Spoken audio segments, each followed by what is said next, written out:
শীতের ফুল চন্দ্রমল্লিকা, আর সেটা যদি বাগানে না থাকে তাহলে এই বাগানটা একটা কেমন ফাঁকা ফাঁকা লাগে। তো আমি আমার ছাদ বাগানে বেশ কিছু চন্দ্রমল্লিকা নিয়ে চলে এসেছি, যারা নাকি একদম ছোট্ট থেকে আজ এই বড় হয়েছে, ভীষণ সুন্দর গ্রোথ নিয়েছে, খুব সুন্দর গাছে কুঁড়ি চলে এসেছে।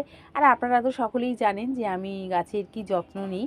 আমার সমস্ত রান্নাঘরের সবজির খোসা, চাল ধোয়ার জল, ডাল ধোয়ার জল, মাংসর জল, তারপরে আপনার সর্ষের খোল আছে, গোবর সার আছে, এগুলো দিয়েই হচ্ছে আমার ছাদ বাগান। তো এই ছাদ বাগান আমার খুব সুন্দরভাবে সেজে উঠেছে চন্দ্রমল্লিকা গাছ।